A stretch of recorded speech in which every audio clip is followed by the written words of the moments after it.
to go where there's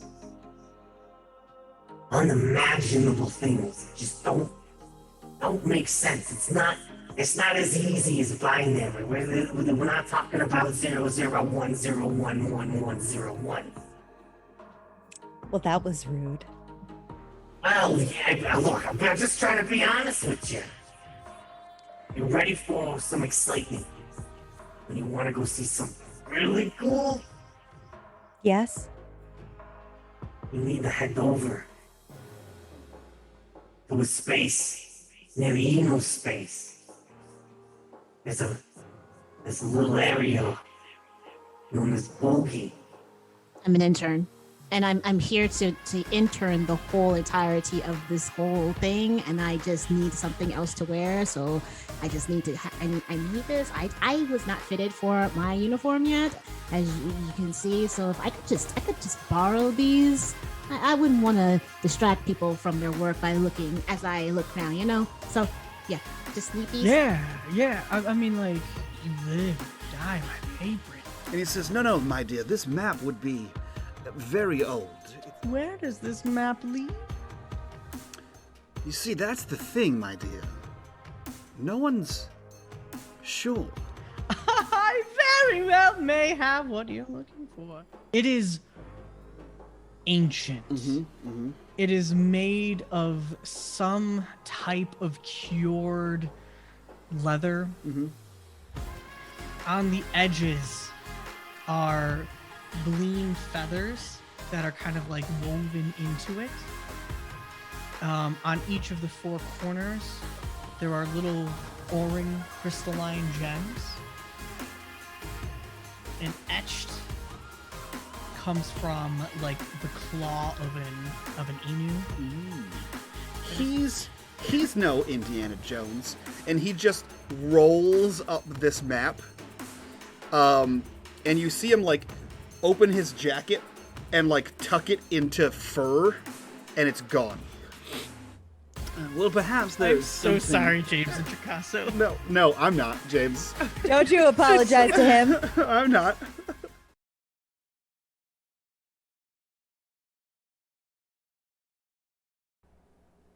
Arise, minions, and welcome to unMadeGaming. We are here for episode 2 of Starstruck, our Bryte campaign, run by our very own Space Master, Gnome here. And as always, if you guys like what we do here and you want to support the channel, the best way to do that is by clicking on the Patreon link down below and joining us over there for all kinds of behind-the-scenes exclusives. And while you're down there, hit that Discord, come over and join us, be a part of the community, be a part of the conversation. And as always, in the bottom right-hand corner, you will see the corruption bar. That bar serves two purposes. One is when that bar fills, Gnome gets to do what the hell he wants to us, and two, every single dollar that goes into that goes back to these wonderful, amazing faces you see here before you.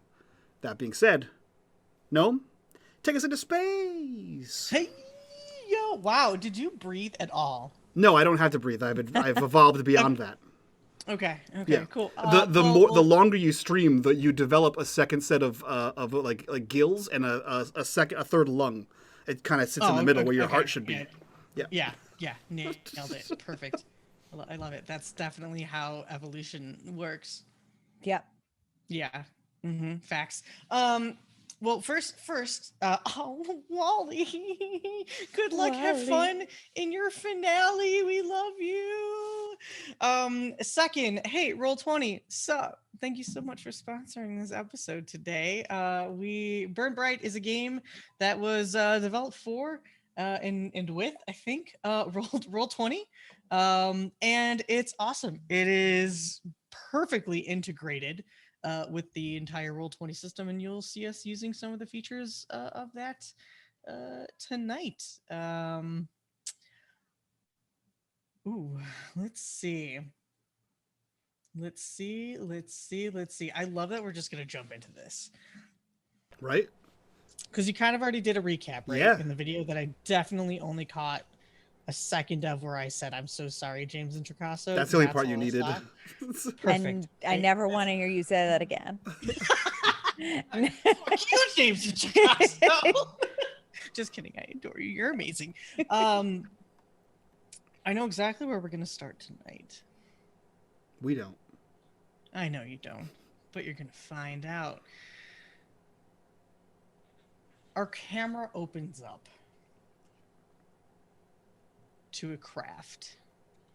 A little freighter chugging its way through its fuel, sifting through the wide, open vastness of space.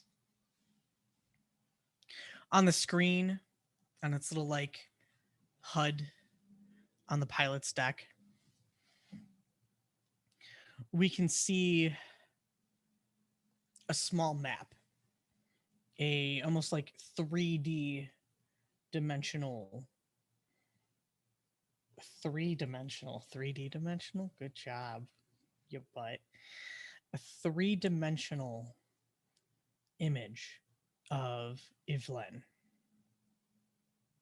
where we know that we've already seen our beloved Peacecraft Tink, who had before made friends with another Peacecraft, someone of similar zeros and ones, maybe.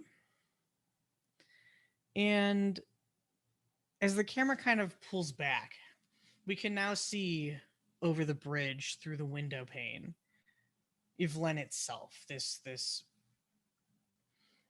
planet that's the star system that's just kind of sitting there on its own.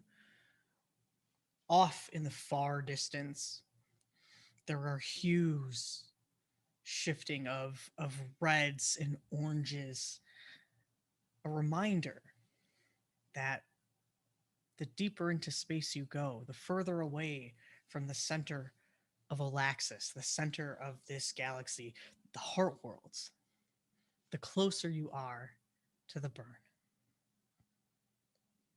And the camera's going to shift even further into the ship, moving through passengers until we see Lopa. But it's going to cruise on past them,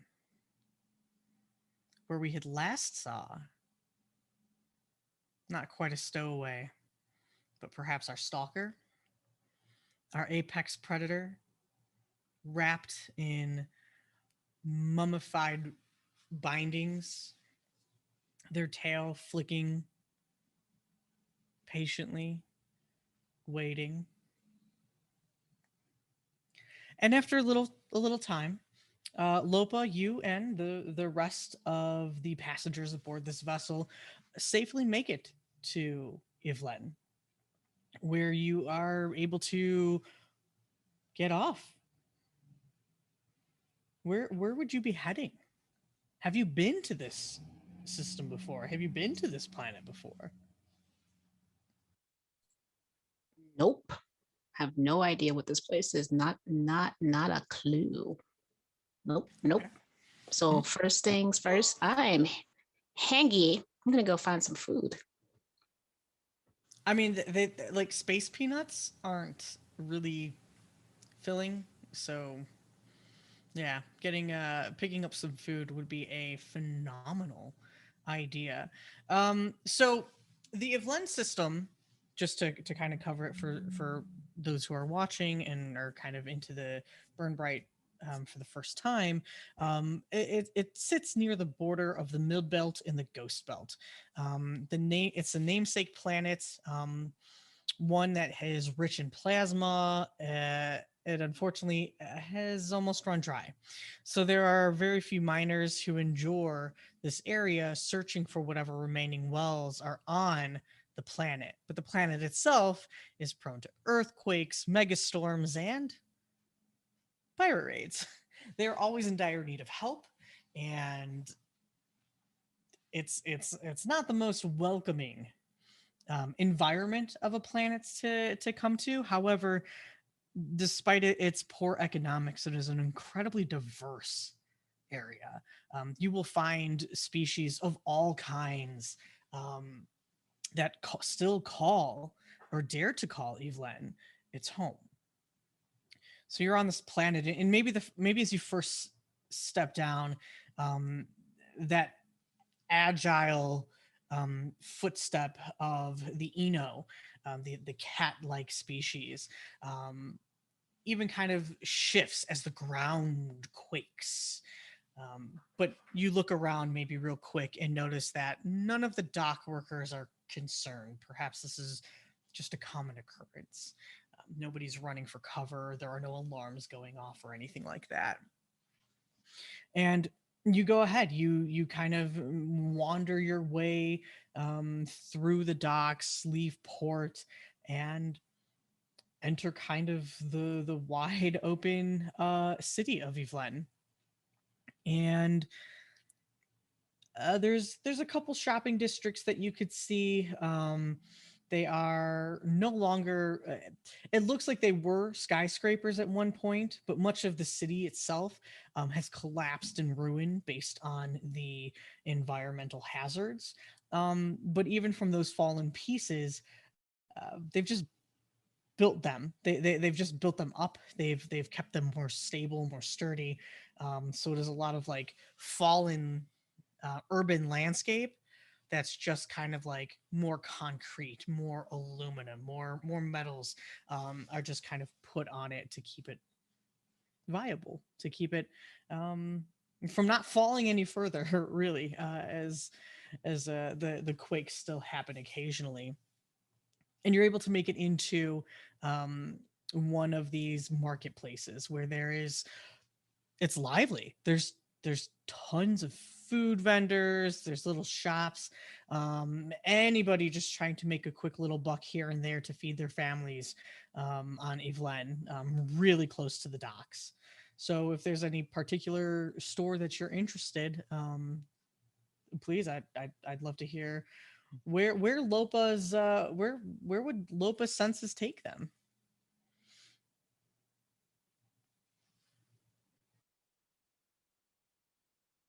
Food.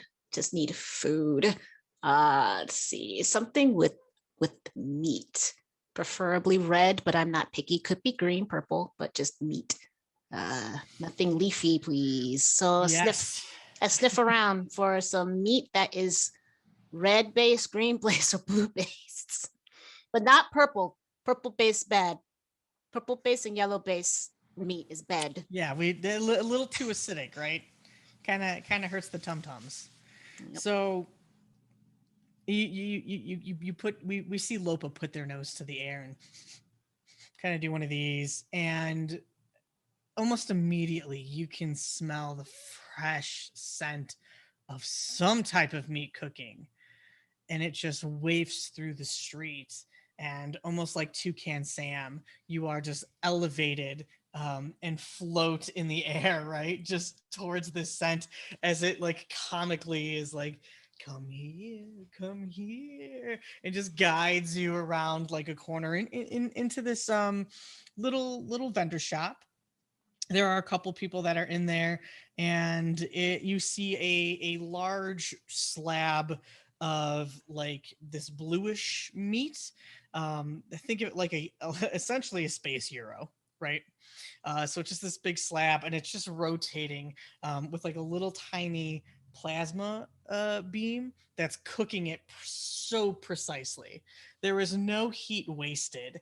It has that perfect little crust on the edges, that delicious little like glistening sweat from it being cooked, and occasionally you will see like one of the gleans come up with like 5 knives in their tentacles and just skillfully serve up a dish of this meat. Wonderfully, I am still dressed as a chef, so I'm going to make like I am on a pilgrimage to eat many things. And so I present myself to this great merchant and say, hello, I see you have a fine display here. Excuse me. It's just so wonderful. I actually just floated over here. I am on a quest to eat many things and taste many things and cook many things. But until I can cook many things, before I must eat many things. And I would like a sample of this meat here. As you can see, as a pilgrim, I do not have money. I can only offer my gratitude for your small donation of meat. into my palms. Well, now, and like you could see one of the knives kind of like rake down the entire slab of meat, but in like the thinnest, finest cut, right? It's just it's paper thin, and it kind of like wraps it around the knife as it like slowly starts to peel from the full part of the meat. And he like takes like this little like petri tray, right? Slides it on there and sets it down in front of you. And I mean, it's a it's a good sample. It's a kind sample. Is it as good as a Costco sample? I don't I think I've been to Costco like once, so I have no frame of reference. That's okay. I got my Did reference. they I'm just good. give you like a whole hot dog and then say, "Hey, go buy 50 of them"? Okay. Okay. Then yes. I mean, it's a it's a very generous portion of meat. And the glean is kind of like more green, especially with the crystal in their head. Um, uh, I I unfortunately only deal in argent. However, if you are hungry, I could certainly use a hand, although gesturing with like eight, doing dishes, and would happily uh, offer you a meal for your service. And I'm eating as he's talking. Um, I finish it very quickly, but not as quickly as I could have because I gotta savor this. But it's nothing I've not done before since I'm used to not eating for days. Um, but this is good. I'm half listening.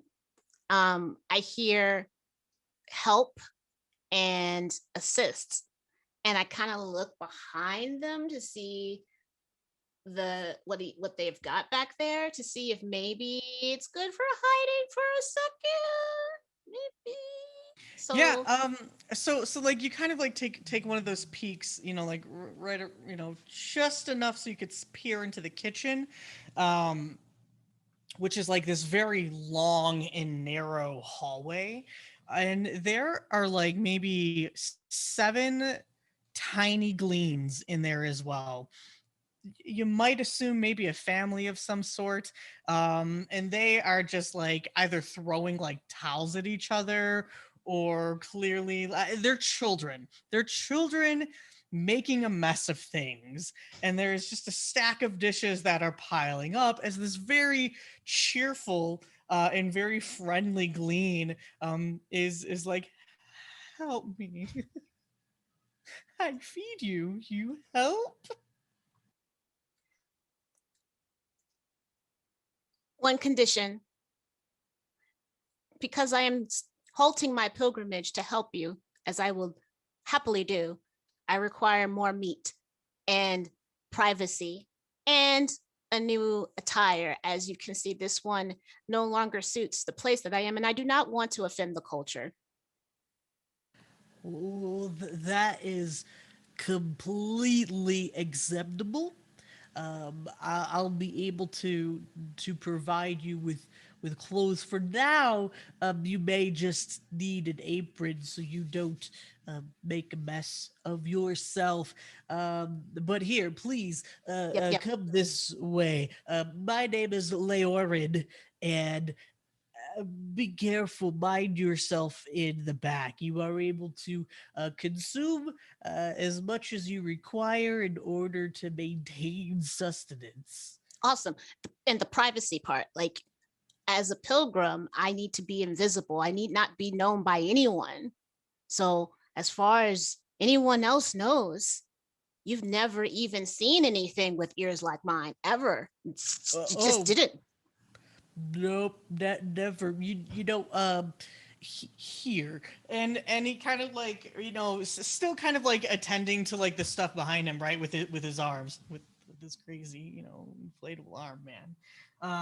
He kind of like reaches under the counter and it's like, I don't know. Have you ever been into one of those like novelty hot dog shops and they always have to have like their logo on like a baseball hat or like a t-shirt, and it's just like the boringest looking like merchandise, but they for some reason have merchandise. He kind of offers you this like space trucker hat that has I forgot what I even just fucking named him.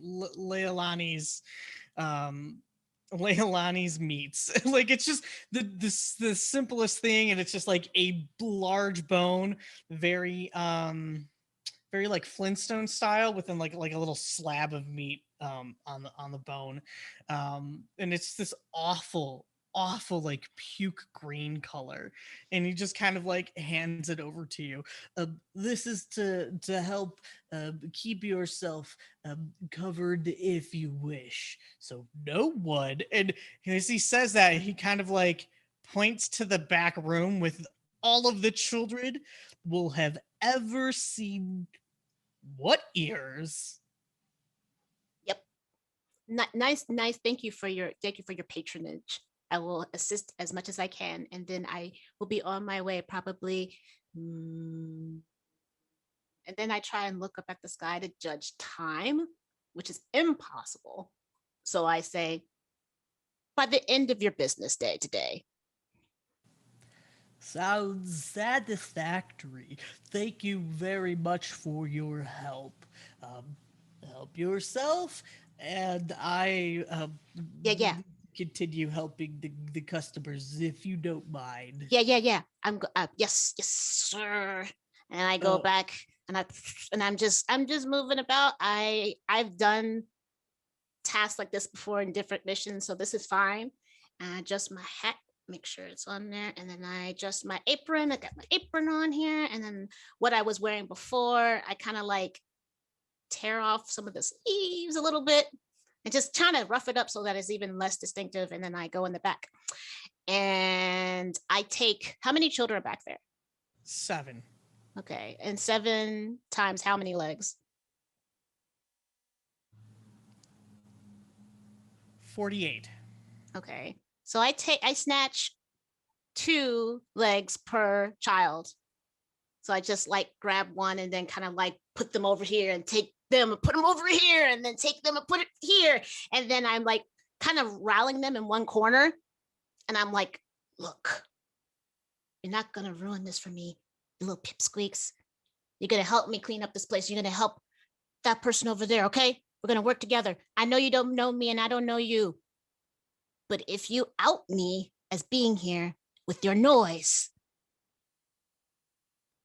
and I that's what I'm doing. Cool.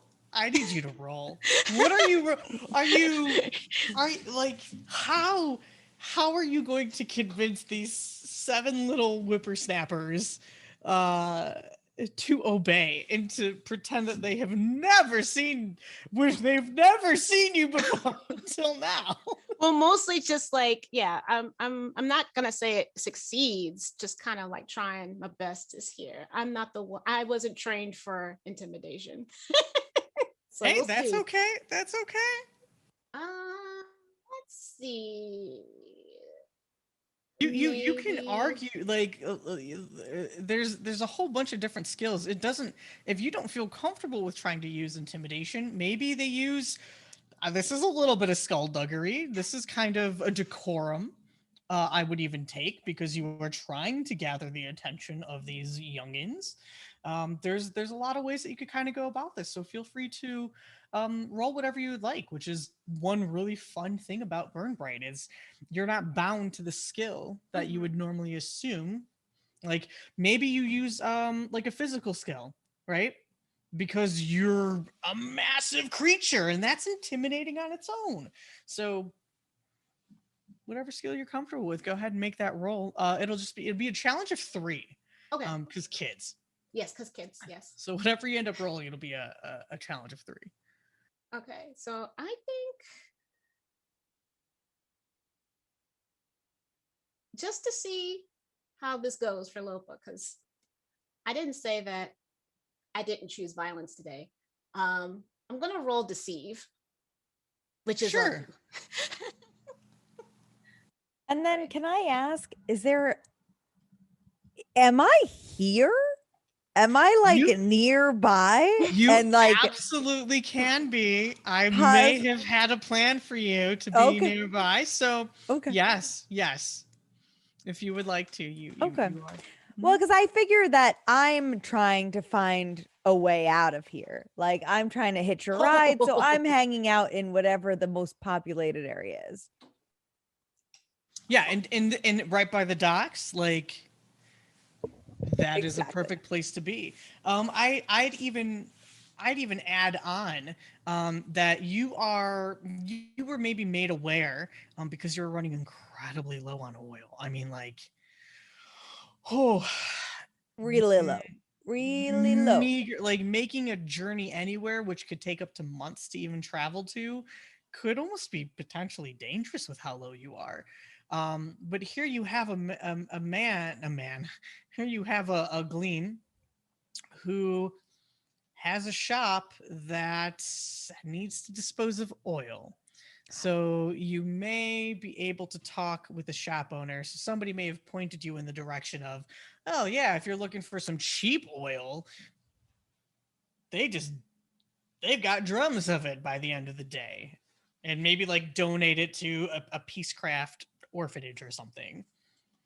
Yeah. Okay. Great. I'm gonna sniff that out. Absolutely.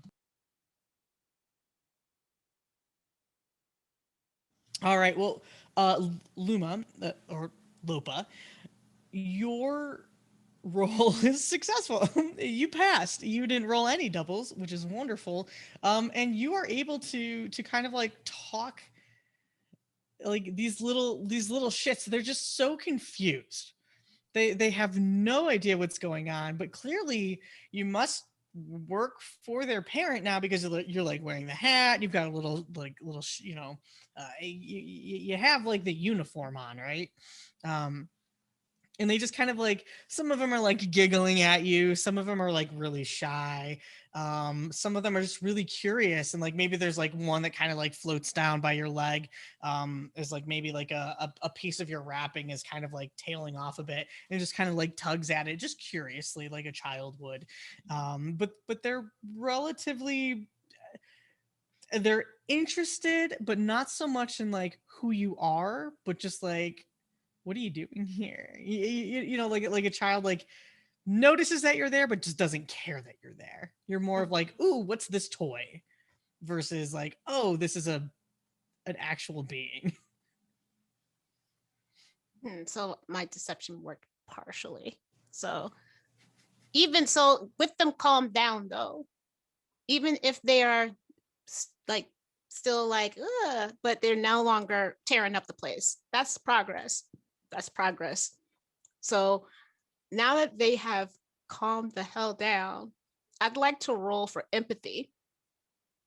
I want to roll for empathy and just like I squat down, like I do a small little squat down to their level, and I look all of them and listen. Like, look, you don't want to be here. You know, the fastest way for this day to end is if you help me help them, your parents over there. They're working really hard so that you guys could continue to do all of this.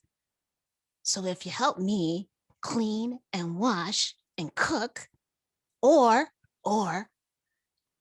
stop jumping around, you guys can end your date faster and you'll be helping your parents. Don't you want to help your parents? Yeah. Like all these like little glean voices are like kind of like popping off as they're kind of like looking to each other. Go ahead and roll that empathy roll.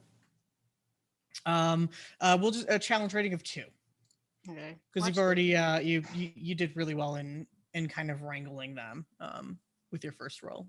So I'm just gonna yes. make that. Wow. All right then. Whew. Okay. So I'm sweating. I know. Whew. So on the complexity of 2, you have successfully kind of like reached out to these little to the little glean babies, and maybe some of them like will go ahead and kind of like slink off and go start working on some of the chores that they probably should have been doing, while like maybe like there's like one that's a little more chunkier than the others, kind of like floats off to the side and just like does like a little puppy spin and then plops down into like a bunch of like dirty dish rags and just like starts napping, right? Because you said, or just don't do anything. It's just like, all right, cool. He's living his best life. It me. And yeah, so you kind of have a handle on the kitchen right now. However, we're gonna go ahead and let the camera sift back outside, where we're gonna run into Tink, our peacecraft. What Hello. brings you over here near the docks? Well, I'd like to find a ride. But before I find a ride, I need refills because I gave mine away to a friend. They were very nice. Well, they were they were okay. But I gave Jolly all my oil. So I need new oil, and then I need to find a ride to Golgi with 14 eyes. Yes, with 14 eyes. I feel like one more eye just keeps getting added every time you have to like talk. Mhm. 'Cause, wait, what? That's such a very specific amount of eyes. Mhm. Um, yeah. I mean, as you can see, as you're kind of like wandering through here, you're in the right place. The docks, the little like port city near the docks is exactly where you'd want to be. This is where you can find work, where you can figure out flight paths, where you can figure out how to stow away even, or steal a vessel if you were so inclined. There's a lot of ways you can travel in Olaxis. Tink um, has thought about the idea of stowing away because they heard about it from someone else once. But Tink is so big, so probably not. But that's okay. There's someone here with oil. There is, and does Tink have like olfactory sensors? Um, there are they yes is the short answer. Yes, but also some of them are a little broken. So she can smell pretty good. She can see pretty good. Hearing, sometimes that's a weird one. Yeah, yeah, okay, okay. Well, there are plenty of sounds that are going around, and honestly, when you hit a busy area, it's difficult to pinpoint a specific sound, anyways. But even with your olfactory sensors, you're able to pick up the scent of some type of cooked meat. Maybe not distinguishable enough to determine of like, oh, this is like space chicken or space beef or space pork. But you smell something that would, should you need to consume, which you don't, organic material, um, it may smell good. You're not quite sure. It's scent is incredibly subjective to Mm, people, to organic creatures, and then also subjective to peacecraft. mm, Do certain things smell good or not? And you can go ahead and follow your way there. You notice the little sign out front. There's like, again, that large, dinosaur bone looking thing with a big slab of meat on it, and it just says like Liolani's meats mm. in like a boring Helvetica font or something. Oh, and you had been made aware that this was probably this was the place that donates like 2 drums worth of cheap oil to a little Peacecraft orphanage nearby. oh. I'm gonna look around. Is there like a back way in to this place? Oh yeah, yeah, absolutely. Okay. Um, I think of it as like it's not quite like a strip mall, but each little restaurant has its own building. It's its own little standalone. So like you could just walk in between 2 different stands and go to the back. There's a space door and some space steps and Okay. the garbage chutes are over there. Okay. So I'm gonna come up to the door, the back door area. I'm going to knock on it. And then I'm gonna remember that the flesh people can't just be told about my situation. They need to see it. And I don't have the ability to display that.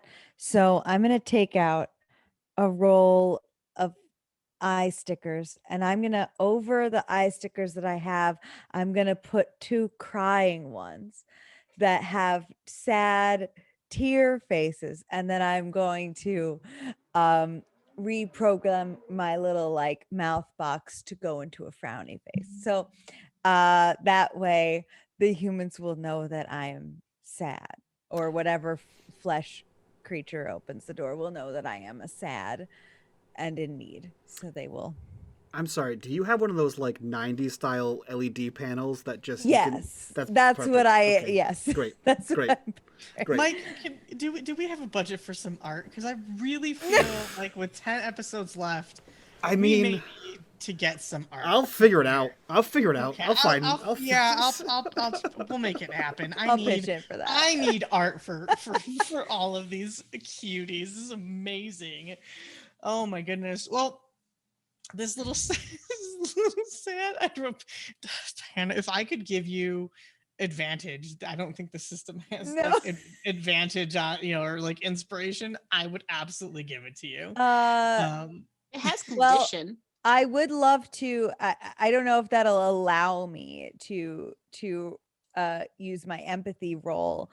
That like when this conversation starts. Yeah, I would. You know what? I would absolutely allow Okay. for the challenge to be at a 2, which is the lowest that it could be. Okay. To like the first few people who see you, because oh gosh, that was too good. Okay.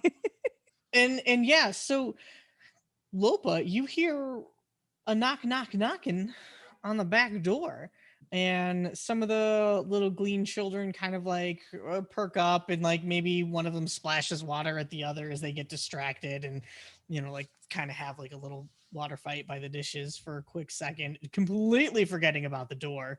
And another one of the glean children shifts on over towards the door and extends up and is able to pull down the lever, and the door slides open, and you are greeted with a very long, narrow hallway of 7 glean babies, a very messy back kitchen, and Lopa, what are you doing back there?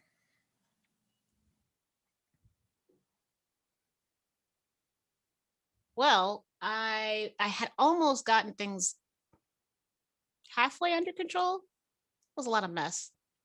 I tried. But now they're all rustled up and again. So I snap my head over and I'm like, what is this? So I try and go back to corralling, but then I notice the door opening.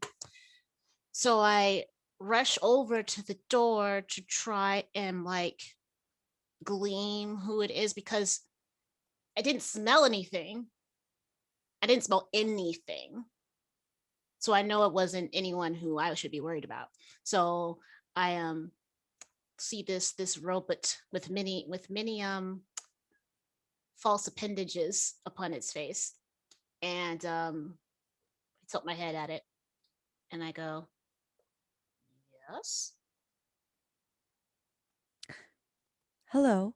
I am very sad, and it is because I am out of oil, and I was told that someone here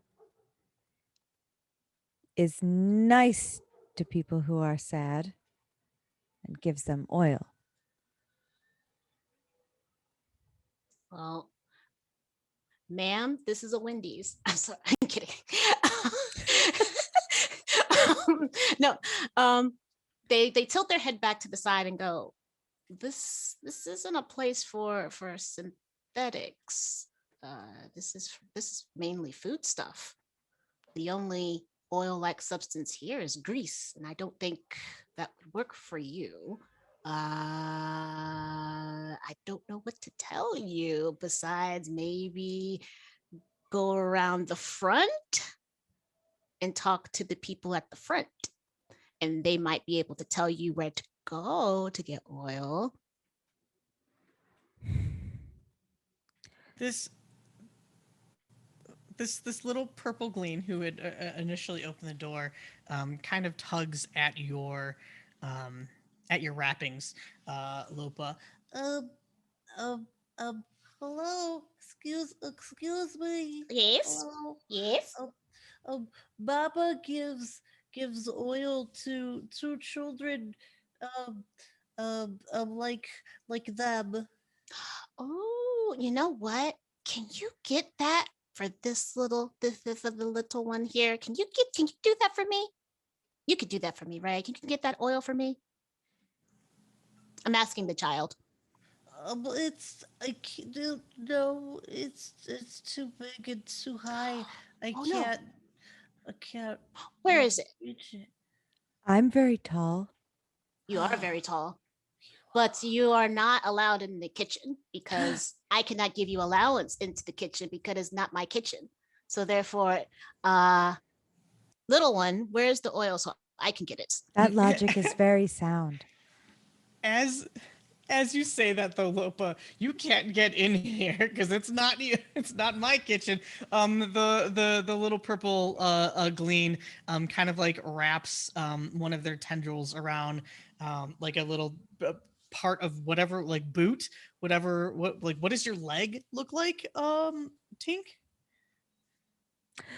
My leg is I think like my legs are kind of like skinny, like they're like skinny coils uh with big flat robot boots. Yeah. Love it. All right, so they maybe like try to they curl just their little tendril between like one of the coils, and they're trying to like tug you like come here. Obviously, they can't even make a blip. But I they're pretend kind of that like they tugging. do. I do a big like Darn. faking it like, "Oh, No, you no, almost no, tripped me, no. but that's okay." Ha ha ha ha. And then I continue to walk. No, no. I can't have other people in here. It's too much attention. I'm getting that oil because and this is not out loud.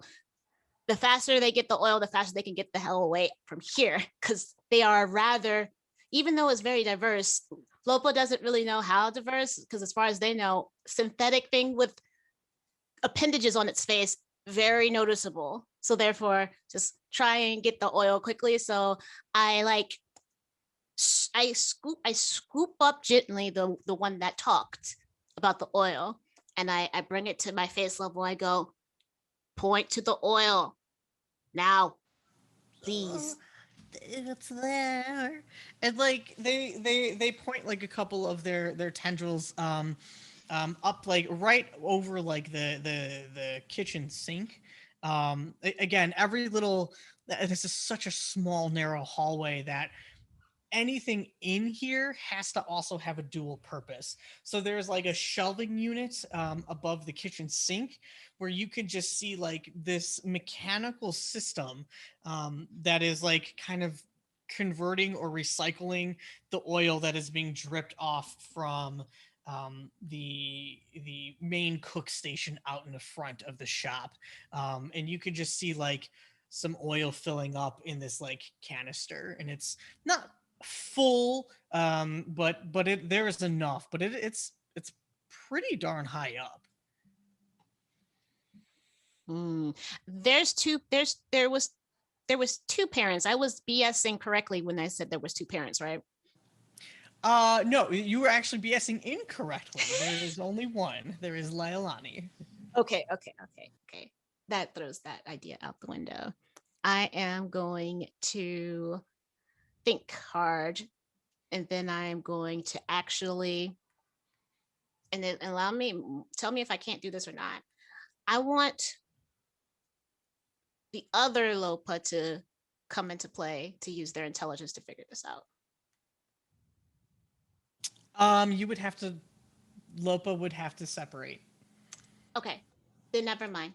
Okay, we have to big things, but this is not something that's in their expertise because they don't know how to get the oil out of the machine that's filling up slowly. So then they go and look back at this robot with many appendages, and they kind of like slip around the robot and then look at them and go like, okay, now there's space. If you go quickly and you know what you're doing, do you know how to extract oil from a machine? Do you know how to do that?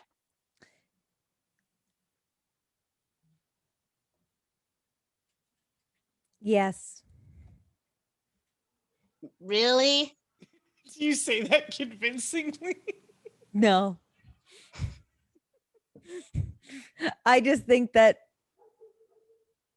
I look like someone who should know how to extract oil. So I want to maintain that appearance. So yes, I do. Okay. I'm letting you into this kitchen that is not yours. Okay? Risking my job for you to go in here to this kitchen to get what you need. Sad extra appendage robot.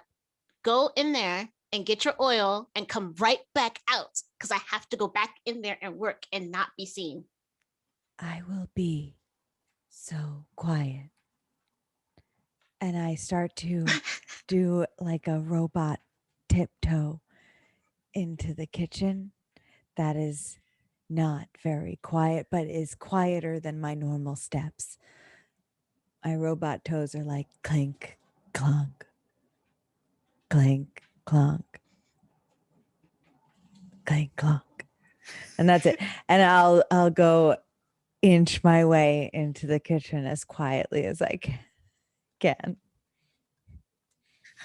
There's like all of these little baby Glean that are like stopping what they're doing, right?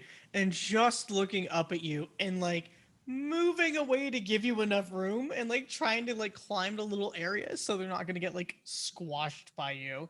But you are able to, maybe you like kind of like scraped against like a prepared table. You've kind of like bumped into a couple things here and there, but you are right in front of the kitchen sink, and right your reach is long enough that you'd be able to start working on the mechanism there. Okay. We're definitely going to have you roll. What would you like to do? How would you like to kind of tackle this? So I am going to guess this is probably best served as an engineering role. I that feels right to me. Okay, then let's go ahead. Let's do All right. complexity 3. And I just want to say that I don't know how this actually works, but just for me, I believe that it's like siphoning gas out of a car in a parking lot. Like, I think that's what that is. Okay. I'm just gonna like go. Yeah, and then, go for and it. then stick it. Okay. Yep, perfect. Okay, great. So let's roll this. What's the complexity? Complexity will be 3. And just for our wonderful viewers, I'm also going to go ahead and give you a +1 minor positive condition for your incredible roleplay, which you can use that to increase, like on a charisma-based skill involving empathy.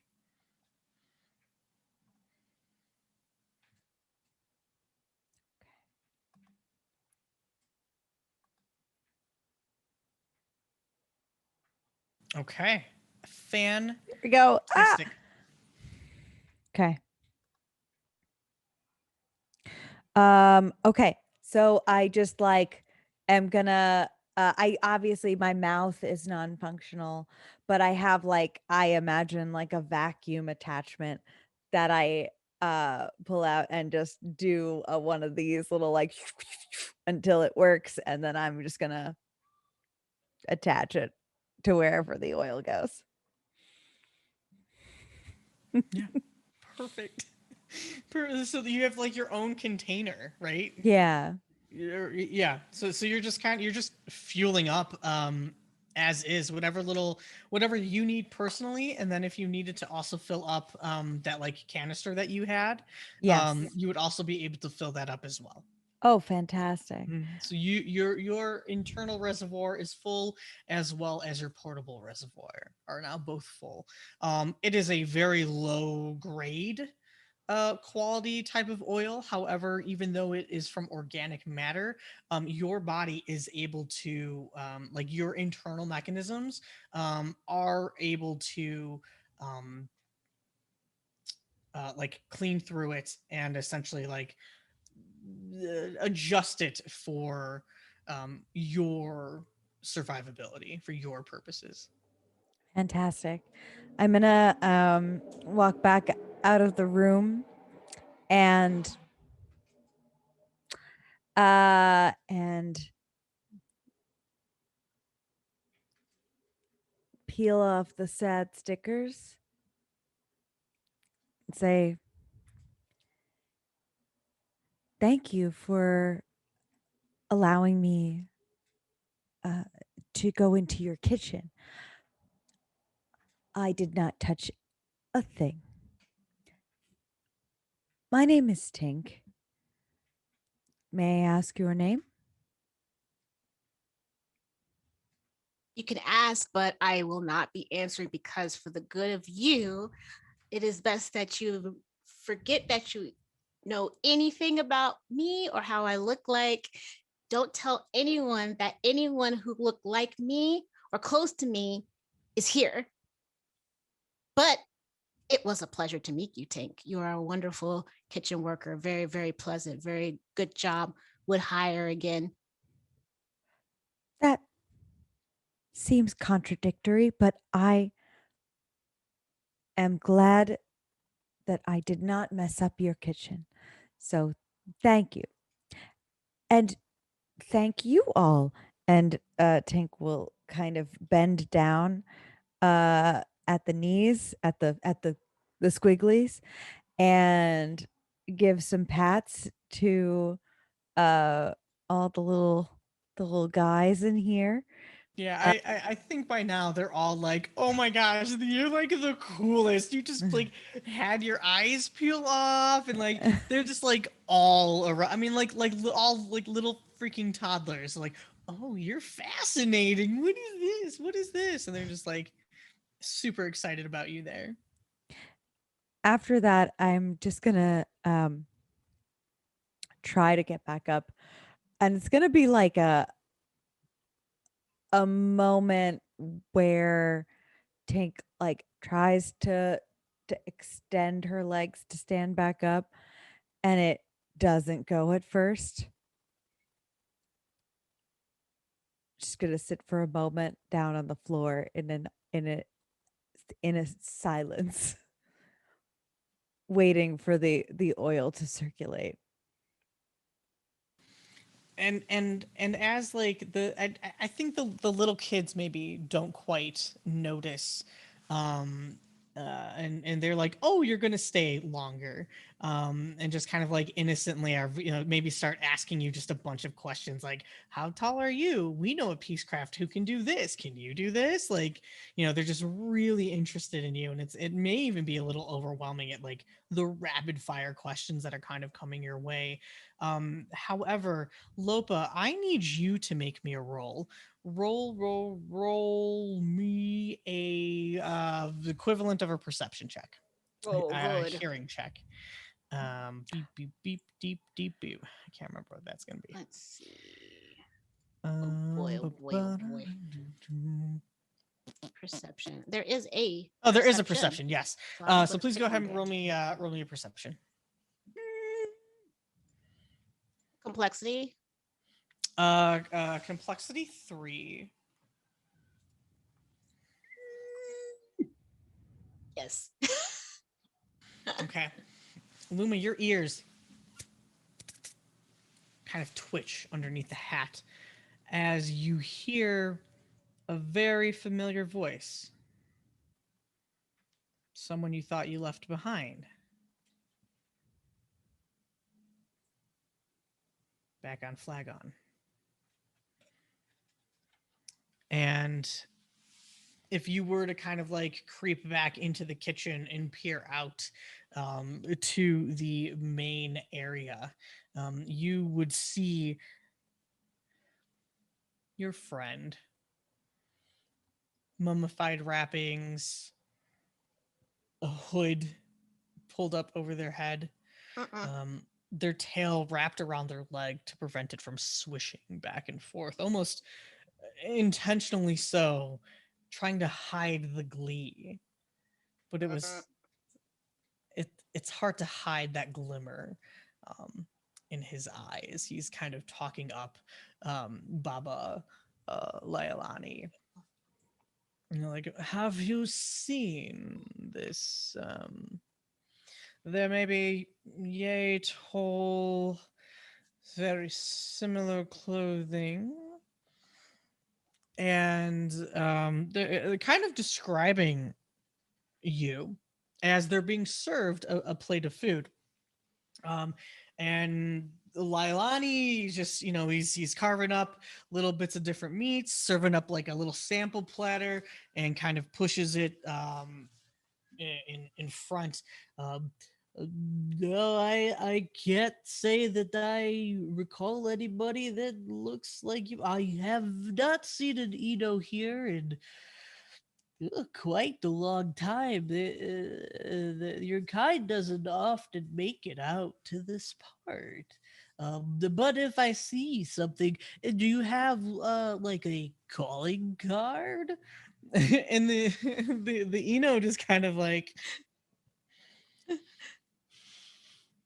just like sighs.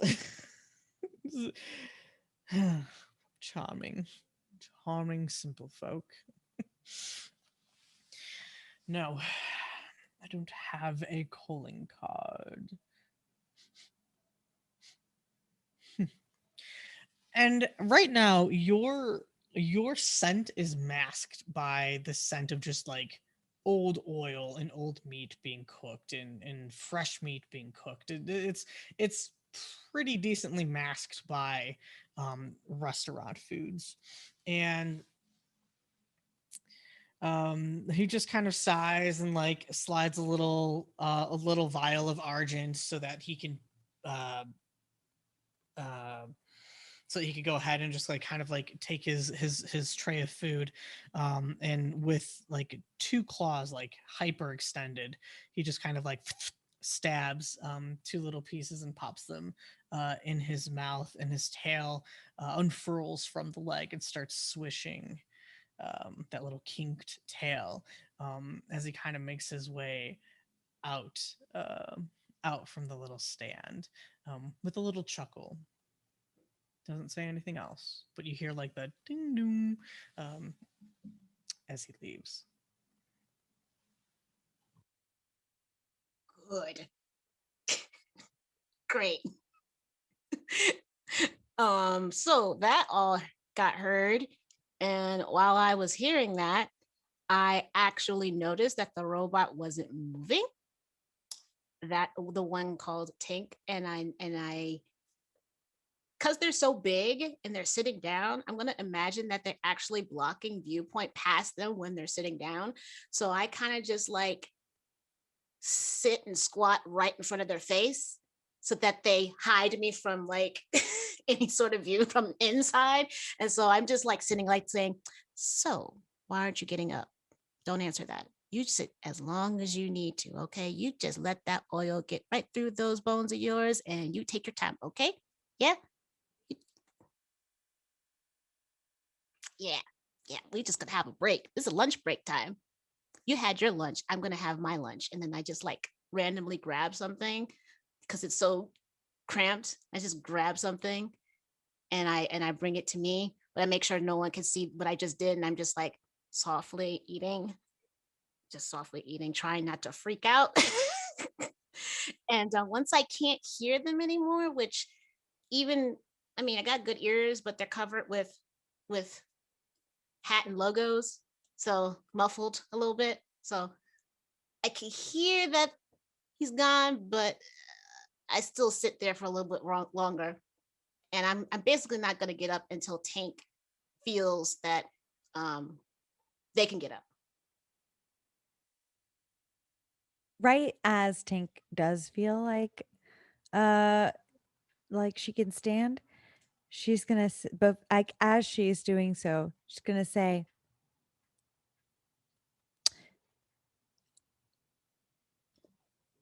was that person allowed to be in your kitchen?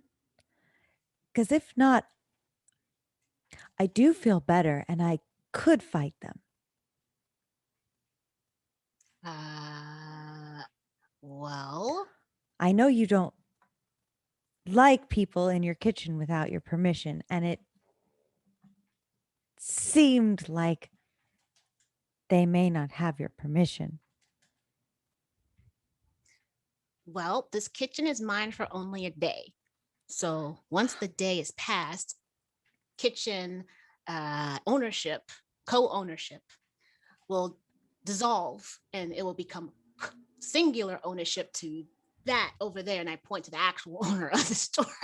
Oh, So I am co-owner right now. But if you so desire to stick around, maybe sleep outside, you seem like you had a long trek getting here to get oil.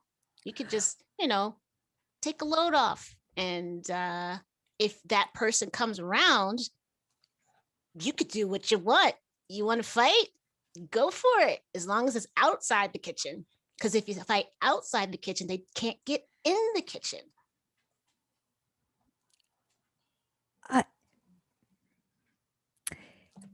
I did come a long way. I started over in the junkyard, just that way, which is not very far in miles, but it's very long when you're out of oil, which I'm not anymore. So I appreciate that very much. I am looking for a ride. By any chance, do you know anyone going to Golgi with 14 eyes? Well, I am working, so I cannot check my resources right now because I have something that could show me where that is. And if I can finish out the day here with limited interruptance, yeah, then I can give you any information you need or help you get any information you need. But as long as no one else besides me, them, and these little ones are in the kitchen, we're good. And if you can help in that, that's better. How's that sound? That sounds pretty good. I will go outside and I will take and she's going to put up her hands and do air quotes, but it's just her whole fists because there's no digits. Sleep, but I will be ready in case that person shows up, but only outside. Yes. Okay. Yes. Thank you, Tink. You are a wonderful Tink. And thank you. I have already forgotten you as instructed. Yes. And Dink will uh, walk outside the door she came in, and she will have a little sit out by the door. Hopefully not forgotten to the point of forgetting what I asked. That would be hilarious, though. Why is this memory in my memory banks? Who put that there? Who put that? So I'm gonna get back to work while also partially trying to get the owner's attention if I can. If they're too busy, I will not. But basically, I'm going to ask about the oil reserves and how to maybe siphon off more, so that Tink can have a reservoir to take with her after she leaves and after we leave, because I do plan to travel with her in my brain. I haven't said that yet. I'm making plans and plots. Yes, okay, yeah, that's totally fine. Yeah, if there's some type of container and you're able to fill it up and have a little extra on reserve, that is completely a-okay. No one will miss the aisle. And as for wanting to grab the attention of Baba Lailani, um, th- he's somewhat busy, but like maybe every so often kind of like looks into the kitchen and sees like all of all of his children are clinging to this to a piece craft, but he sees that you're in there too, and no one's fighting, no one's arguing, no one's breaking anything. He's just going to let things be as they are and continue to work because it is a moment of peace.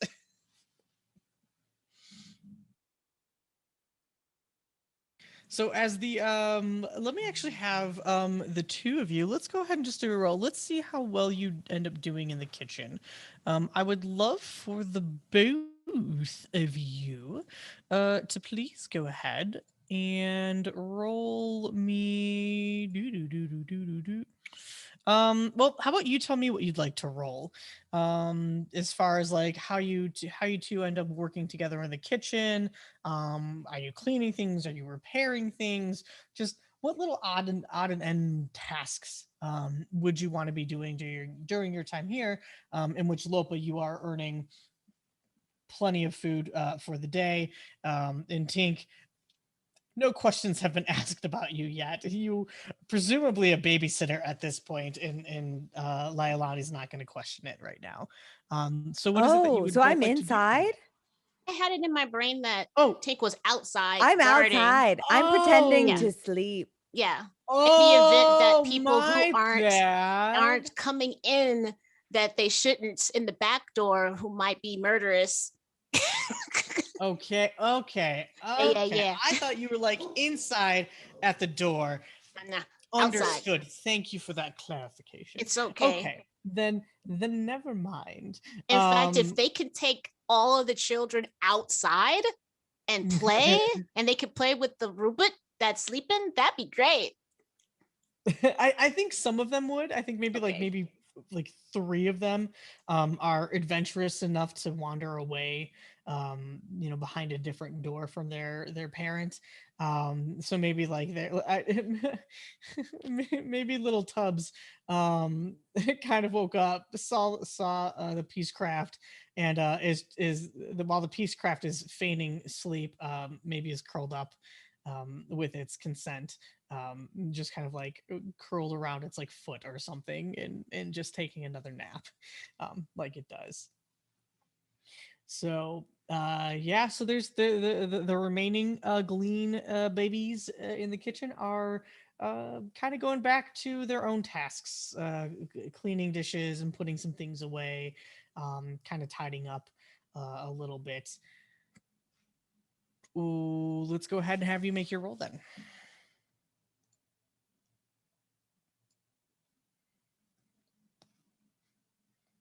The complexity will be 2. Just a 2.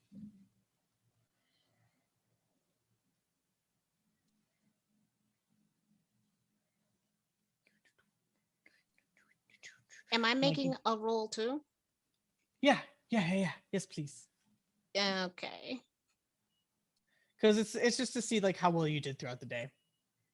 If anything happens, if nothing happens at all.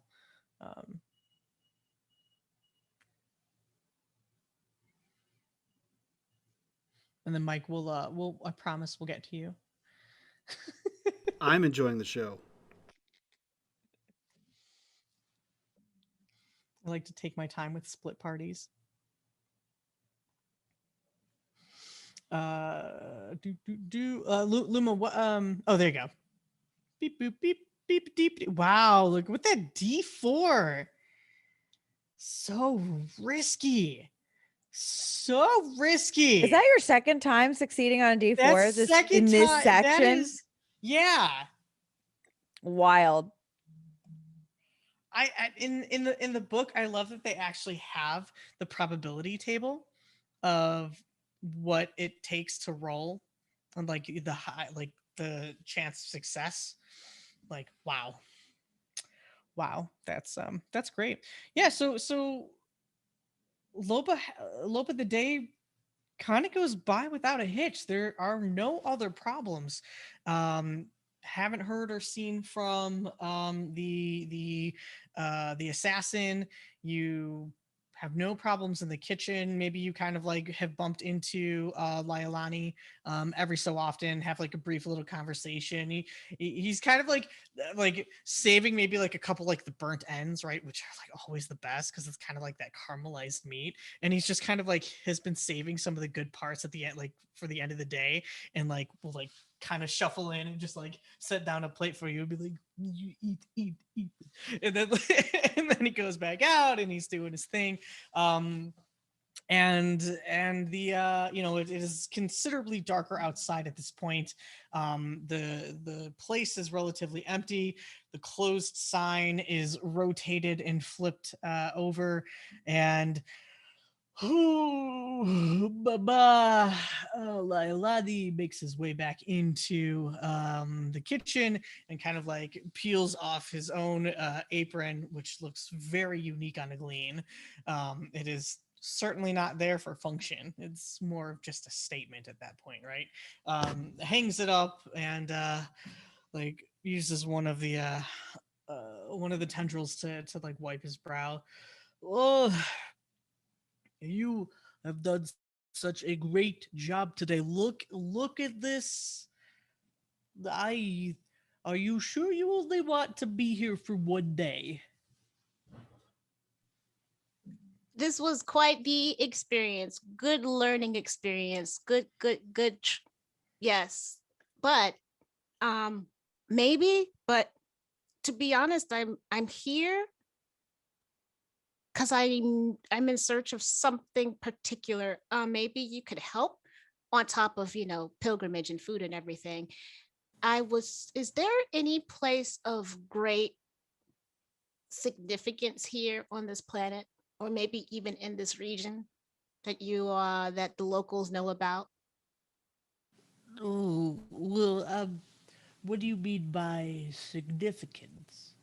Mm, like where people go for festivals, or a place of spiritual significance, or maybe a place where the universe looks prettiest at night or something.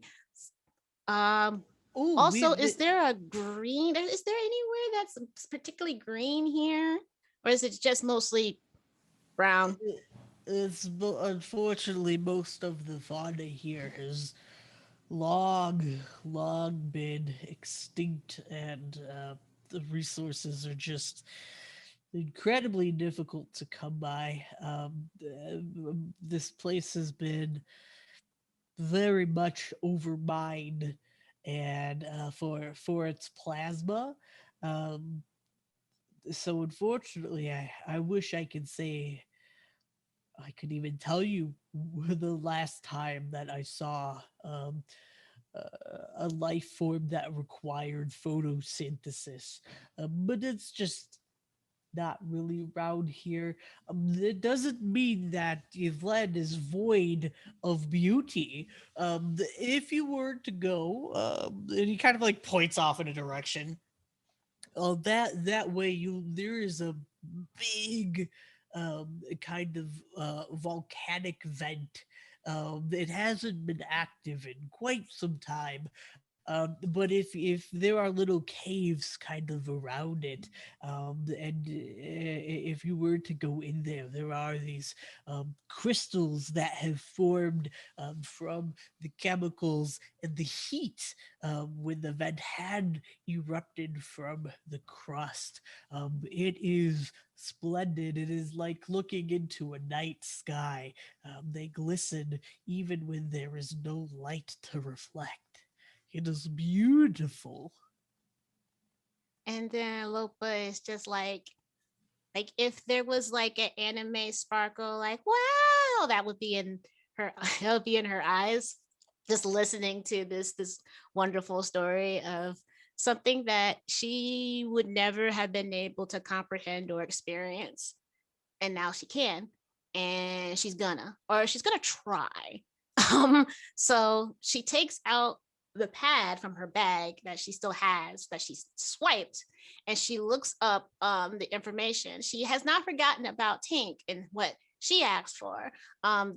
She's gonna go to her after this conversation.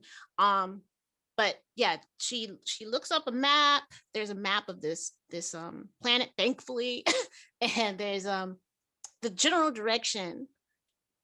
She coordinates into that general direction, and the landscape and any sort of local maps, directionals, beaten path type of stuff on there. Beaten type path stuff is not as notated in this particular pad because I stole it off a rich person. What would they know?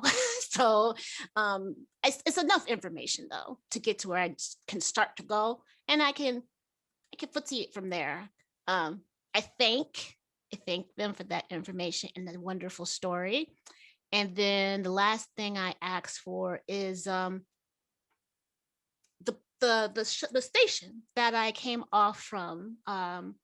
Is that the only way off? Is that the one port off this planet?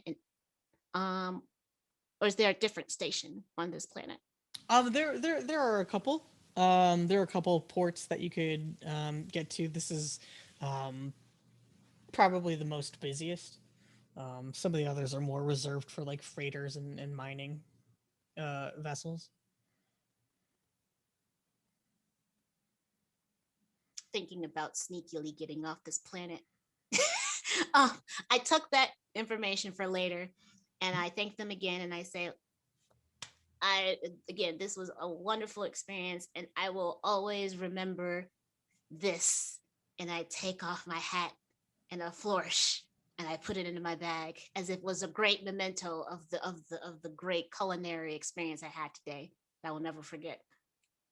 Oh, that is so kind of you. I'm very happy that you enjoyed my food, and thank you for taking care of. And he like counts, right? It's like, oh, um where the others? And he holds up like three. The so uh a robot visited. I'm not sure if you noticed or not. You were very busy today. A robot came to visit, and one of your children said that you give oil to robots sometimes, and the robot came and got the oil and is um out back with the children because your children like robots. So that's where they are. No worries, they are not missing. Um, Oh, they must be from the orphanage. hmm, what's the orphanage? There's an orphanage of peacecraft, who don't have a home, and so they have all decided to collectively live together, and they occasionally will come and repair my stove or cookware if it breaks down, and I supply them with all of my oil byproduct at the end of the day. They're very kind. Not sure if this one came from an orphanage. I'd have to ask, but don't worry, they didn't get the oil for free. They basically helped me babysit, so they put in their work. Well, that if when you see them, please tell them thank you. They did not have to work. We would have just given it to them, but that is very kind. And thank you. I'm so sorry. I don't think I ever got your name. And I just put one paw up to my lips like this. Well, thank you for your help and your service. And I've made you just a little extra Edo bag, and he kind of like hands you, this is a doggy bag of extra, like the leftover stuff that otherwise would have just gotten like disposed of or composted or something. For your travel to the next culinary station, and I hope you have an exciting, mouthy adventure. You're wonderful. I do selfishly want to ask one more favor. The robot that helped me today, they are coming with me. They wish to do so, but on the grounds that they might lose oil again and need it, can I siphon extra oil, like an extra vac of oil? Maybe all that's left for the day. Is that allowed? Can I do that? Yeah, of course. I may have a container, and like they kind of like reach up and pull, down like some sort of like container of like maybe there's flour or something, and then like dumps out the flour I mean, it just goes everywhere, right? Does a quick rinse on it, and go ahead and activates the machine that will literally, instead of having to siphon it out, um just starts pouring out, and eventually like screws the lid back on and hands it off to you. Yes. Thank you. Yeah, Thank you so much. you. And I put the stuff in there and make sure everything's good. And I got all of my stuff and make sure that none of the kids stole any of my weapons. um, just checking. I don't say this out loud. I'm just checking. I'm just checking, and then I'm good. And then I actually can I say, just for the brevity's sake, that in between all of that, perhaps someone went out and got those clothes that I wanted. Yeah, for Okay. sure. So Yeah, that I'm no longer maybe- chef. Yeah, that's fine. We could say like maybe like two of the youngins, like you gave them some, like, or like they took some argent or something from like their Bada's pocket, and like quickly went and came back, and like it's the bizarrest, maybe like it's just, if you let a toddler dress you, that's kind of what happened with That's that. just fine. I can improvise. Yep, we'll let you explain that. But yeah, he Lyolani continues to finish kind of like his closing procedures, and the little ones, Tink, that were with you kind of like eventually like come back inside. What is it that you're doing though? Nobody seems to have come by. You maybe notice like a couple people here and there, but no So, one really like, seemed like sketchy. for the first little while, I will be in a fighting stance. Like, I'm like ready. I'm expecting that any moment the fight is gonna happen. But I expect that the kids keep like hopping on my arms or whatever.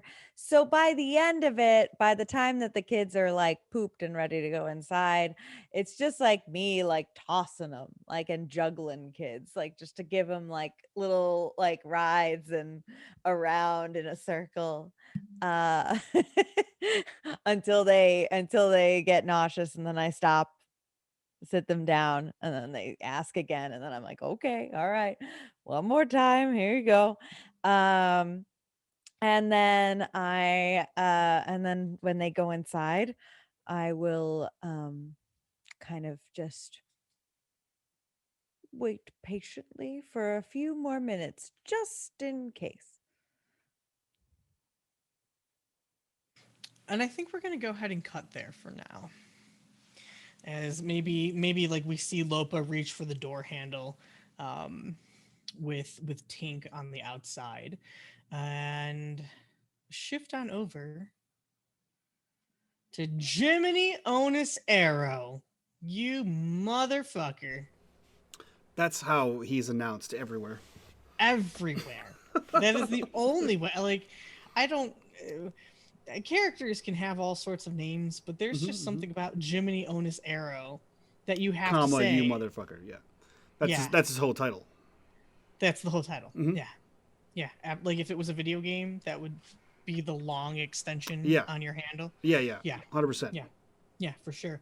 Well, we see you stepping out of an aircraft. My good dude. Okay. You have this map. I do. This ancient map that seems to be made after having studied it for a while, of different elements, different DNA of the many species here on Olaxis. And have you told anybody that you now possess this map? Oh, of course not. Jiminy Onus Arrow doesn't need to tell anyone because he is the greatest explorer of this or any age, and therefore he's fine on his own. He'll find it. He'll get there. Yeah, there's no need to announce this outside of one sultry glean named Miss Tumble. Just he and she know about this map. Okay. After inspection, there are parts of the map that you have a sense that there's something that is binding all of these different elements together. Things that should have either worn away or things that just don't make sense of how it even stayed on the map. And when physics can't explain something, then you know it's probably magic. Which is relatively uncommon here in Olaxis. Not many folks have, the ability to bend physics to an extent. However, we all know that magic is what powers most vessels. Many ships within Olaxis are bioorganic. They are living entities, powered by what is known as an MI, or magical intelligence, which were created by the Glean. And that is what fuels ships. That's what powers them. That's what creates their internal navigation systems. It's not quite artificial intelligence, because artificial implies it was made. This is magical intelligence. While you may not need a ship right now to help you, you've been around the galaxy a time or two. Of course. And have encountered some magical items a time or three. Right.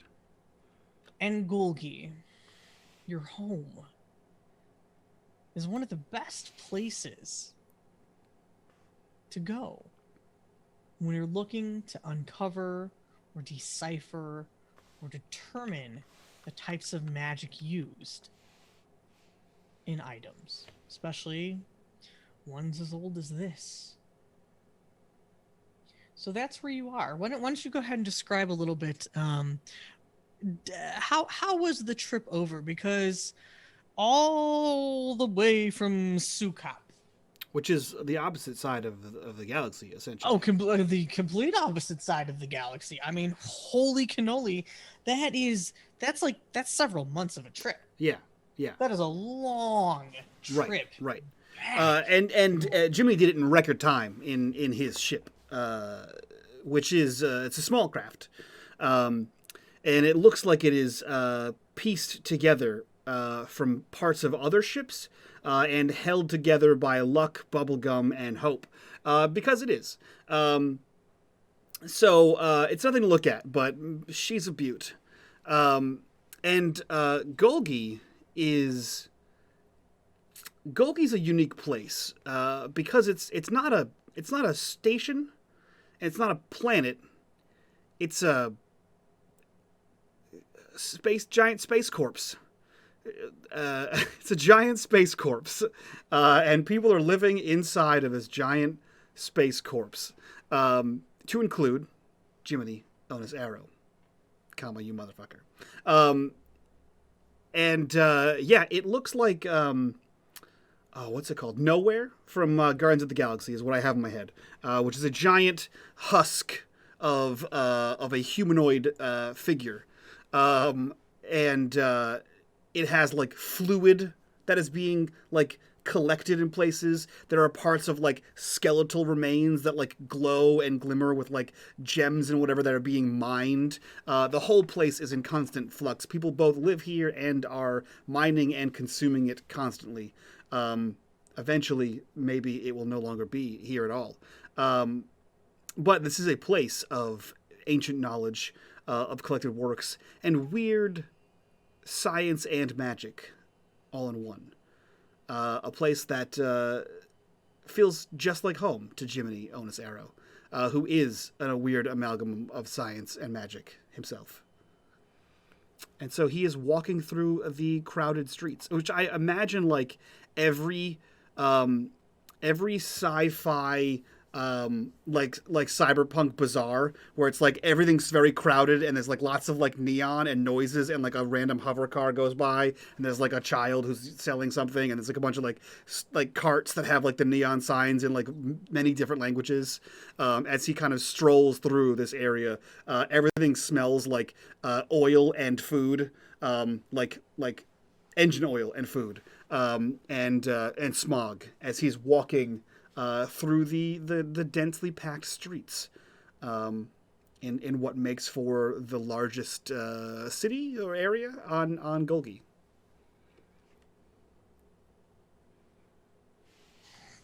All right. Well, these wandering streets aren't...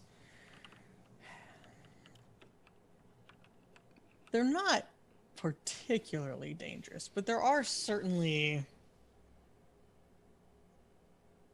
shady characters that kind of wander around here and there, and I'm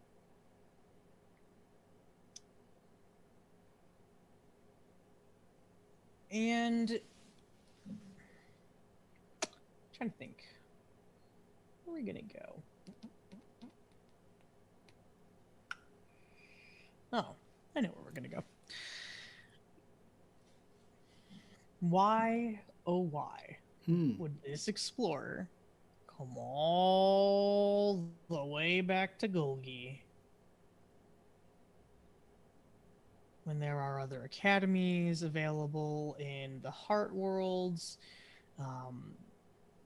If you knew a good peacecraft group, if you talked to the ARC, there are different factions in Olaxis that you could have gone to. Mm-hmm. But instead, you're back here on Golgi, where the Mortem Syndicate call home. This is their base, and they are obsessed with uncovering mysteries of the afterlife. And they may practice some illegal things like necromancy. You know. What? That's weird. Why would you even bring that up? That seems irrelevant. It's like a corpse, satellite kind of space station. Irrelevant. Yeah. But with all of this DNA and all of these little elements from different species bound to this map, who better to help you figure out what's going on with it. Maybe if there's a hidden message to it. That's true. The Morton Syndicate.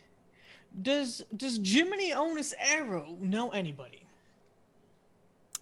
Gnome, who's dedicated to the cult of the Morton Syndicate?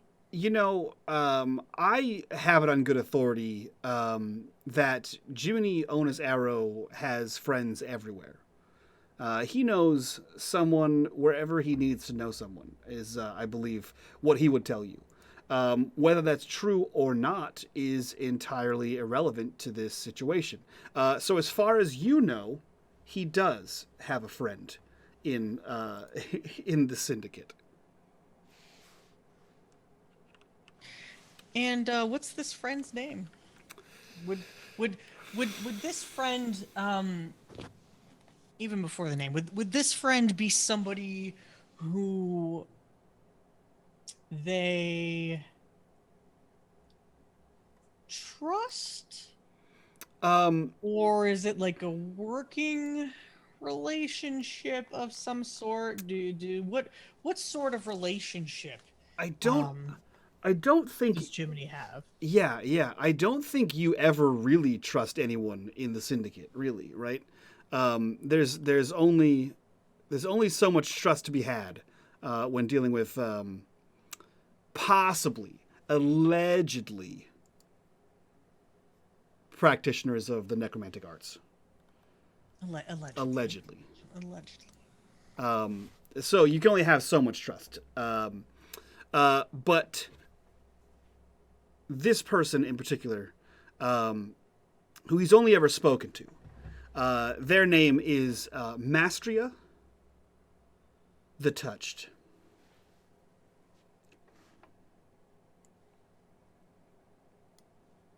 And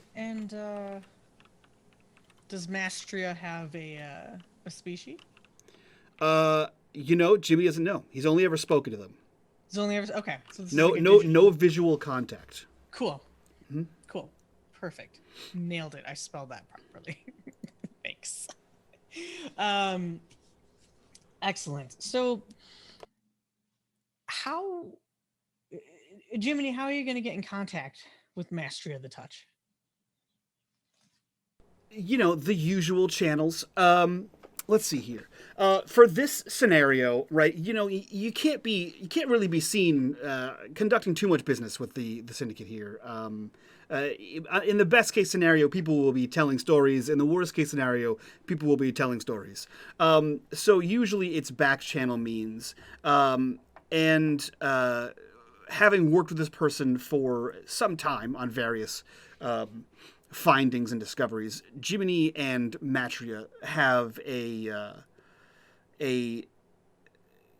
worked out a code, a system, like almost a thief's cant, if you will, except it's physical, like a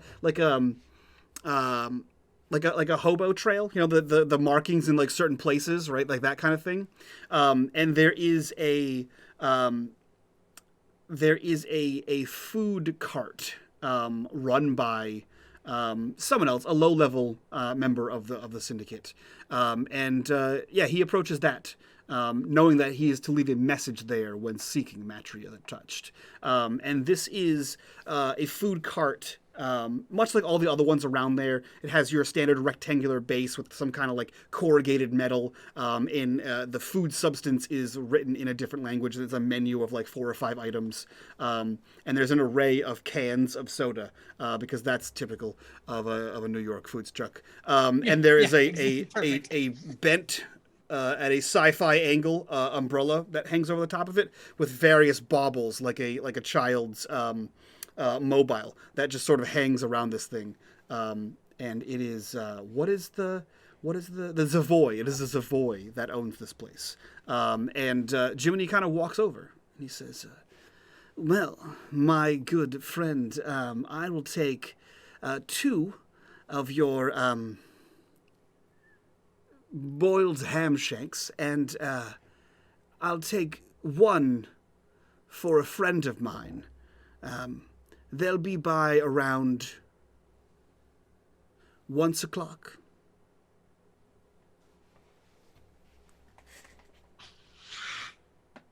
Cool. Let me get your boiled ham shanks. Two boiled ham shanks, please. I said boiled ham shanks, implying more than one. Well, I don't want 3, just 2. One for me and one for my friend who will be by at 1 o'clock. Yeah. That's what I said. I will agree to disagree. And this is a voy, which is a slug creature. It was about 6 feet tall and probably 10 feet long. Massive. Mm-hmm. Absolutely massive slug creature. And there is a trail. You know which way this boiled meat cart comes because it has literally made its own path of slime over the years. It is a staple in this area, and he's preparing your boiled ham shanks. Yes. And like uses his mouth to pick up some tongs and like skillfully curls his tongue around one end and keeps it between these massive gnarly teeth. Well, as you know, Zavoy saliva actually is the spice in the boiled ham shank. Oh yeah, without a doubt. Yeah. I mean, it's delicious. Anything can be edible to a Zavoy, so Right. why not? You know, I mean, you eat meat. Why wouldn't you eat Zavoy slime? Right, exactly. You know. Like, yeah, totally. And so he picks it up and he like, I mean, it's the classic, paper, like a paper pretzel, or like the checkered paper that a pretzel would come from like one of like the dirty water dog stands. Yeah.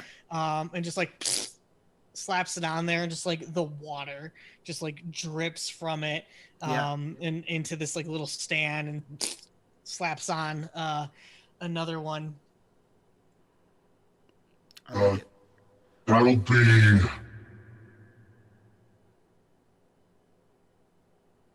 $50 argent. Did you just make up the price? There's a very long pause there. The market, it always fluctuates. Oh, I understand. It's a free market here in Golgi, so I understand. Changes up. I get little notes on my net. Oh, right. And those are to say that your ham shanks are the best in town, right? I would assume. No, they suck. Well, we all have our tastes, don't we? And he's like patting himself down, and he opens up one of the pockets on his like vest, and he slides out a small vial of argent and sort of slides that across. And he says, "Now, you, my good Zavoy, you make sure that my friend gets his as well. I appreciate your candid nature in this exchange of shanks." We aim to please. Here, make sure you leave me a 5-star rating on Zelp. You know what? As a matter of recourse, I will do so right now. And he pulls out what the hell is it called? The communication badge. I think that's what it's called. Yeah. He pulls out his communication badge, or you know what? This is our show. He lifts, he like moves his lapel, and much like Star Trek, the communication badge is a literal badge, and he like boop boop, and he like taps it, and the screen kind of projects because sci-fi, and he scrolls through, and like it scans the ZR code of the stand, and he gives it a 5-star review on Zelp. There you go, my good man. There's your 5-star review. It is a pleasure dealing with you each and every time that I have the unfortunate pleasure to do so. I hope you have a good day.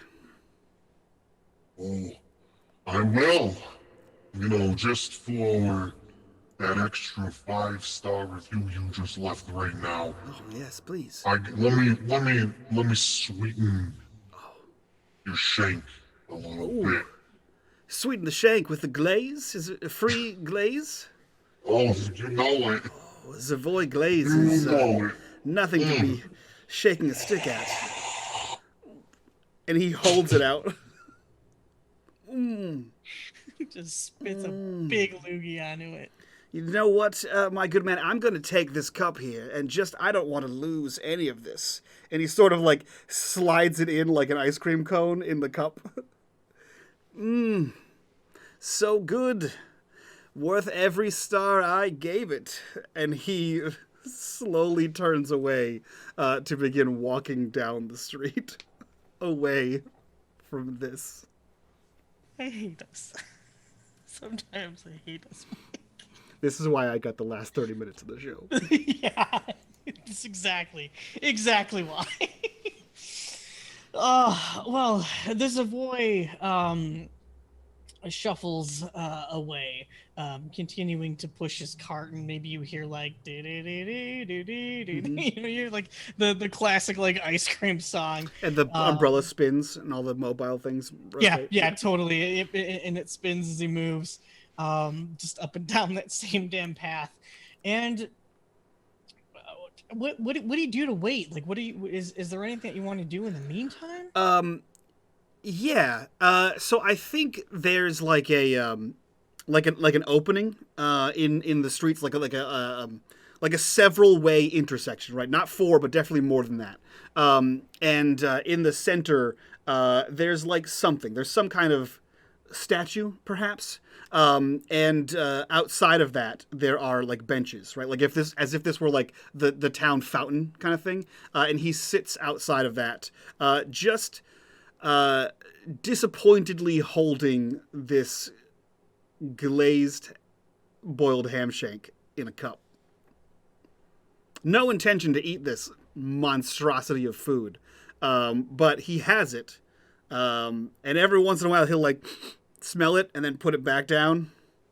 Yeah, because the smell's not terrible. Yeah, It's just he just understands that it's boiled meat covered in Savoy saliva, and as much as he said those words were delicious, are they? Are they? I think not. yeah. And eventually, though, this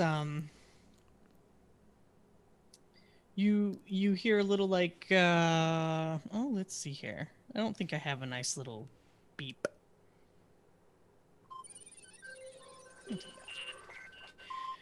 Over your messenger. Just a text that reads, "Message received. Meet at these coordinates in 2 hours." And another message pops up, and there are coordinates for which you are to meet, or at least arrive, where Mastery of the Touch has sent you. Gotcha. Yeah, I think he will make haste, and in doing so, he'll like skirt down an alleyway, right? Like I assume this is like in some back alley place, right? Yeah, but he will make way towards one of the slummier parts of town, and he'll hand off the glazed ham shank to some urchins who are in need of a glazed ham shank. Far more than Jiminy needs one.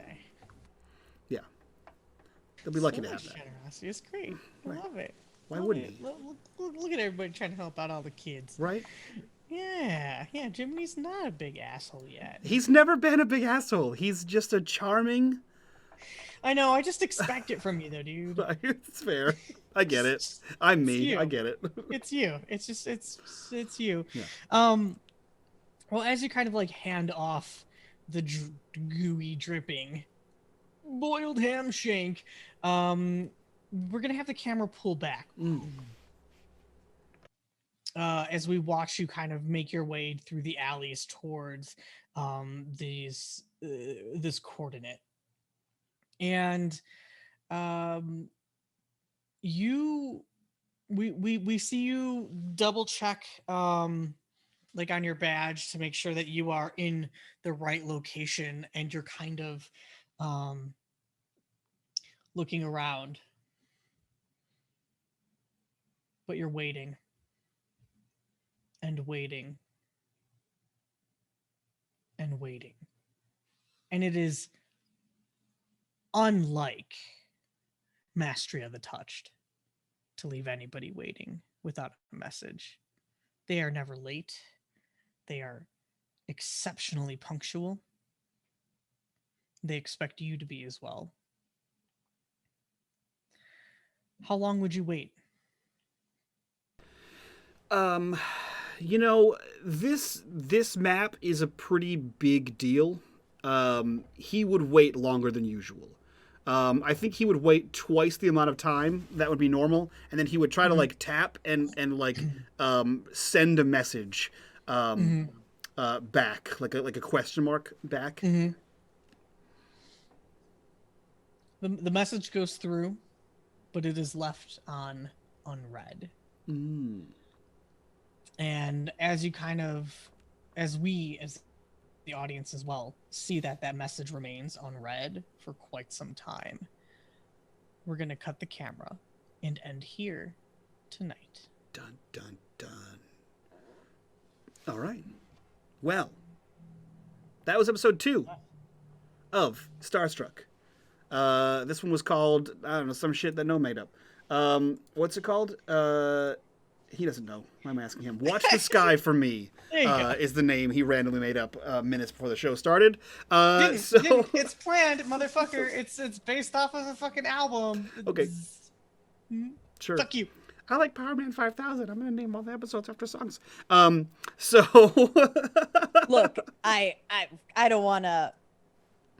You do your thing. I won't. I'm just saying. That's his modus operandi.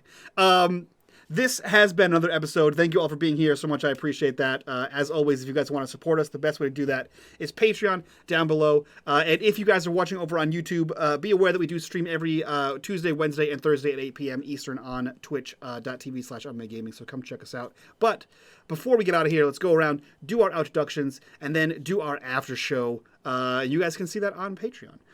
We'll start with Luma. You went first today, I believe. Luma, who are you? Where can we find you on the internet? And what are you up to? Boy, hi, I'm Luma. I play Lopa, and I am into way too many things. But if you want to see my plant babies and me go into the wonderful dive into gardening, which I'm going to be doing on top of everything else, like getting a master's, you can follow me on Twitter at lumaqui.com. lumaqui.com. Jesus, I'm tired and sweaty. Lumaqui. That's such a fucking dude. Lumaqui. That's my Twitter. On top of that, I hope that you will go to, because I need to plug this because this is super important, and it's not me, it's someone else. Gnome Brew. If you're not going to Gnome Brew, please do that. Like, please do it. Please get your Gnome Brew. Seconded. 3 times a week. Thirded. Three times a week. The serotonin that you need, but it's not addictive unless you let it. It's just great. Good shit. It keeps me going through my master's program. Yes. So I need to plug that. And I don't give a fuck if Gnome is like, I'm doing it. So I did it. And I'm going to popcorn to Diana. Yeah. Diana, who are you? Where can we find you on the internet? What are you up to? Hi, I'm Diana. I'm Super Dylan everywhere on the internet, pretty much, except when I'm Femsplained, which is the podcast that I'm on. But anywhere, I'm on TikTok and Twitter and Instagram. And my website, superdylan.com, where you can find all of the things that I am doing and I have done. Most notably, right now, what's coming up, I actually finally have things to announce. 2 things. this coming Sunday, right? May 2nd, which sounds ridiculous to me. May is existing in a different universe. And let's see. I'm going to be on Jasper's Game Day from 12 to 3. We're playing a game with Dan Telfer and some other awesome people. Daniel Kwan, who is absolutely fantastic. So I'm going to be doing that. And then the other thing, the next Saturday after that, on the 8th, I'm doing a charity stream for lupus, which is a thing that I have. So I'm going to be doing that for pretty much the whole day on Saturday. Lots of RPGs. You'll see them announced soon and stuff. So that's it. Okay, that's it. Alrighty. And last but not least, Gnome. Who are you? Where can we find you on the internet? And what are you up to? Hey, so Wow. my name's Gnome, and I just wanted an excuse to use his voice again because it's pretty hot, honestly. So am I. It's fire back here, man. Right? Just find me a number every Monday and Wednesday and Friday I hate this. with Wally 1 through 2 and Eric Savad, and we just talk shit all day. We talked about the internet today. It was great in the 90s, the early aughts. We even listened to our favorite noise, connecting to dial-up internet. It was... That's it. That's all I have to plug today. I hate this outro. After that atrocity, I will take a feather from the cap of Luma here, and I will promote someone else on the show who's doing cool things. If you have not seen it already, and you, much like myself, are a huge fan of fantasy on a special island full of pirates and fairies and all kinds of cool shit, go over to Drive-Thru RPG, check out Neverland, the Impossible Island, because Diana wrote that shit, and it's dope as hell. So go buy that, because it's cool. And if you like Peter Pan like I like Peter Pan, that's the one for you. But for now, we are out of here. We will see you all next week. So from all of us to you guys, bye-bye.